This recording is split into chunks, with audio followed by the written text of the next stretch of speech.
Bonjour à tous et toutes, donc ravi d'être là parmi vous. Pour présenter rapidement Lectra, Lectra c'est une entreprise française qui propose la solution technologique dans l'industrie de l'ameublement, la mode et l'automotive. Donc on existe sur le marché depuis plus de 50 ans. Et ce qu'on propose à nos clients, c'est des logiciels, équipements et les services en fait pour augmenter leur productivité et efficacité. On en parle partout, pas juste avec la force commerciale. Et en fait, donc, on a une expertise, dans l'optimisation des processus de design, conception et production dans toutes ces trois industries. Parmi nos clients, on peut noter Adidas, Louis Vuitton, Tesla, Renault. Vous allez vous poser des questions, peut-être Renault, Tesla, qu'est-ce qu'on fait? C'est des sièges et les airbags. Parce que nous, on propose les solutions, on a une expertise dans la modélisation 3D, dans le découpage et prototypage, effectivement, des différents modèles. Et on permet à nos clients d'optimiser leur productivité, efficacité, et on répond aux défis que je pense beaucoup des industries ont, c'est diminuer les coûts, mise en place des produits sur le marché, personnalisation et aussi production à la demande des différents produits. Et aujourd'hui, en fait, aussi, ce qu'on fait, une des stratégies de l'entreprise et qui ajoute de la complexité à notre force de vente, c'est qu'on augmente, par exemple, nos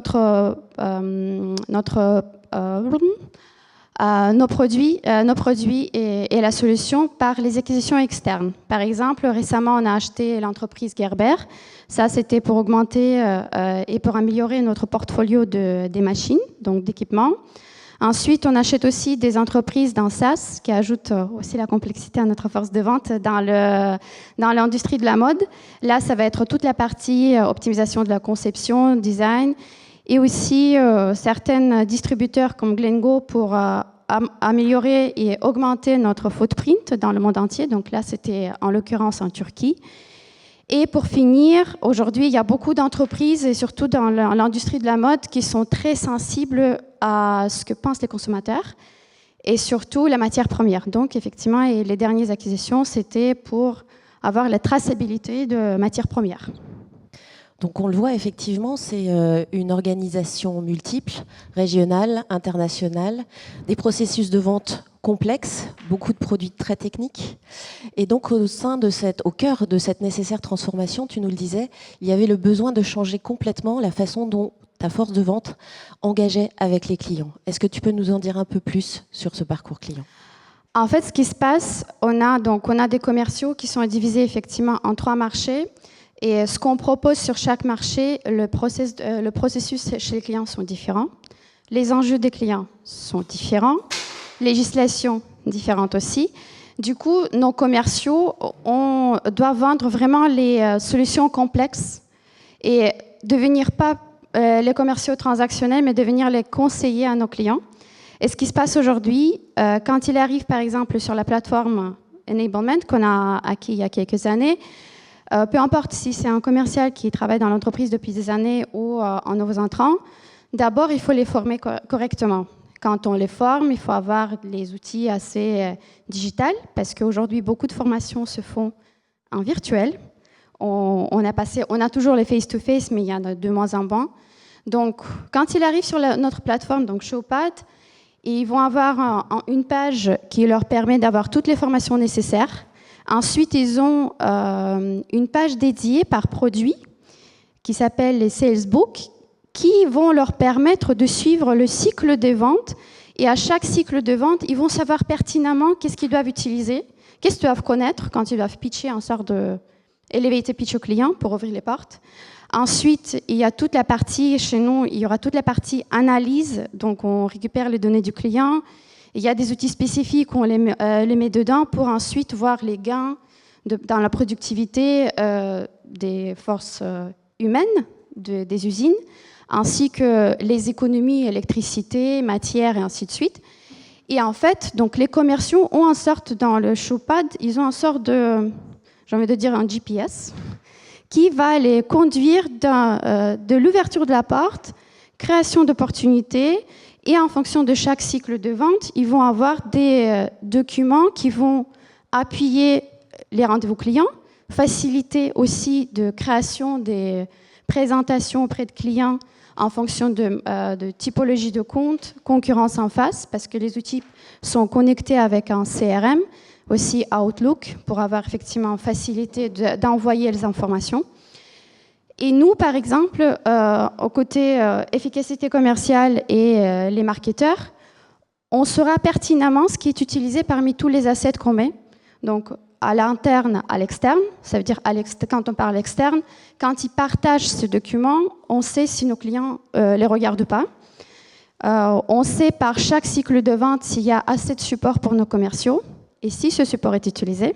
Parce que si ce n'est pas utilisé, dans ce cas, soit on le supprime, on perd plus le temps, et le temps gagné, on peut mettre sur autre chose, ou de la même manière, l'argent engagé pour produire les assets différentes, on peut les réinjecter dans les campagnes marketing ou les événements.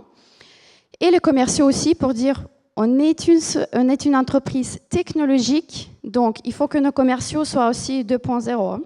Pour 4.0, je pense qu'il y a encore le temps pour y arriver. Donc, ils doivent être aussi digital. Donc, ce qui fait qu'ils créent une sorte de share space.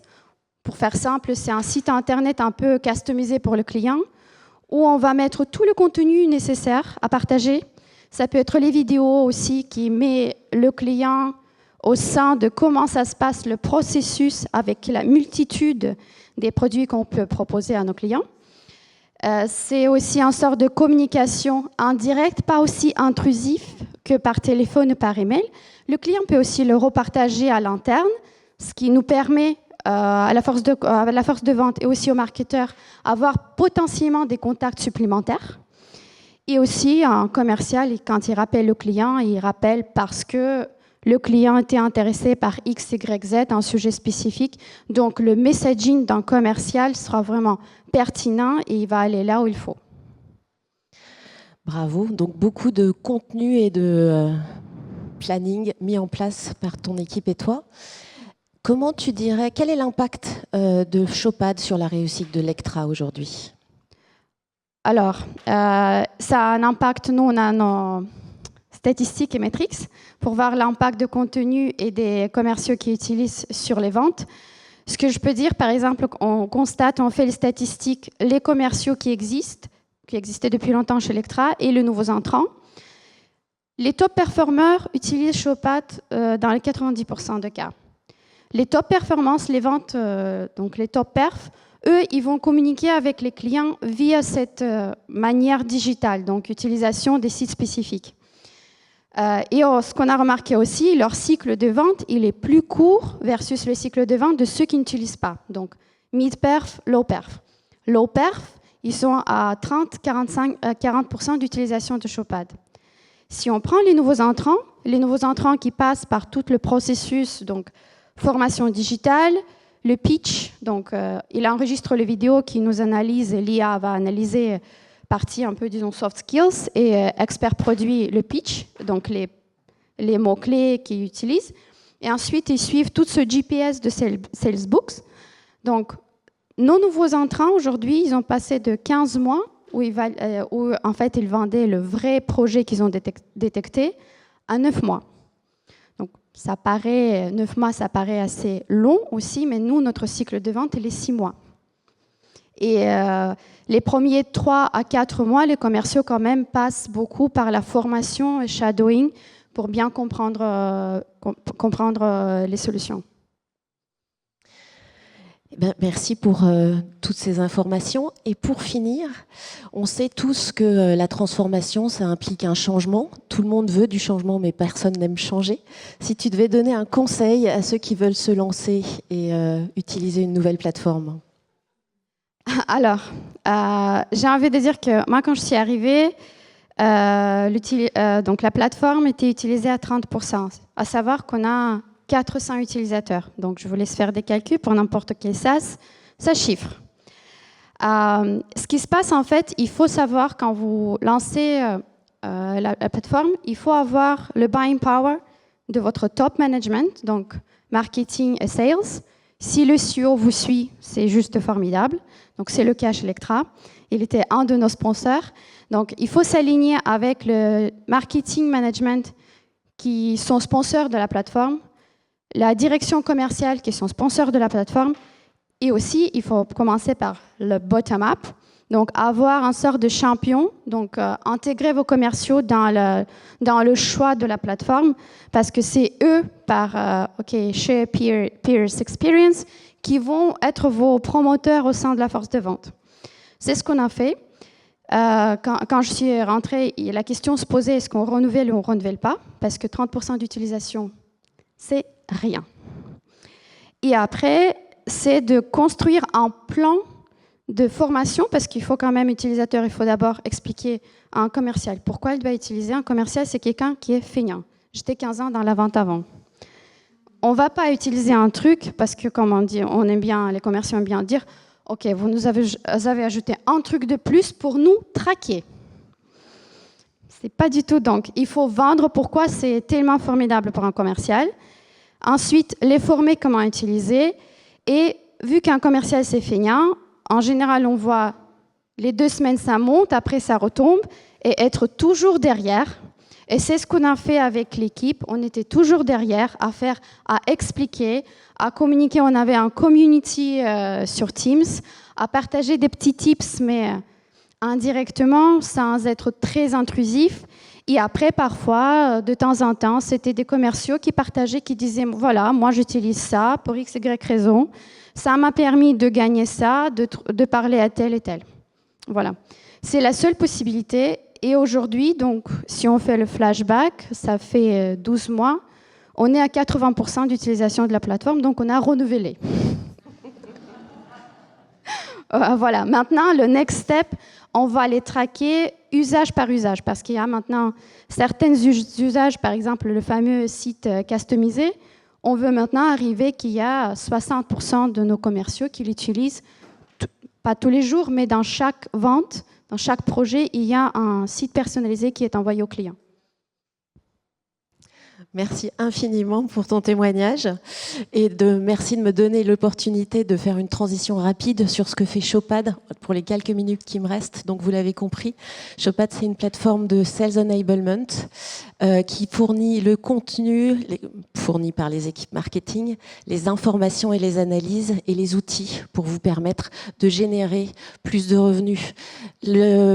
Raison d'être et l'ADN de Showpad, c'est vraiment d'être une plateforme de génération de revenus. On aide les industriels à réussir leur transformation commerciale et à changer drastiquement la façon dont les forces commerciales interagissent avec leurs clients finaux.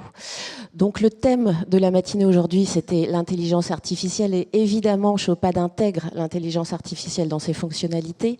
Donc je vais n'en citer que 3, mais par exemple, effectivement, on pousse du contenu en ayant les bons tags et en connaissant les besoins des clients. On aide les commerciaux à répéter leur pitch avec un assistant virtuel qui va leur dire si les mots-clés sont utilisés, s'ils ont la bonne gestuelle.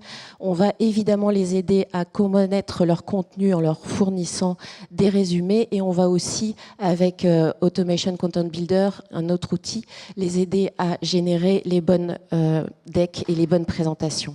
Donc ce ne sont que des exemples et Galia l'a montré, Showpad a des forts metrics sur les résultats qu'on est capable de générer dans la réussite de l'entreprise. Et on est évidemment connu et reconnu par les analystes comme étant un des leaders de plateformes de régénération de revenus. Donc voilà en quelques mots. Et encore une fois, merci Galia pour ton témoignage.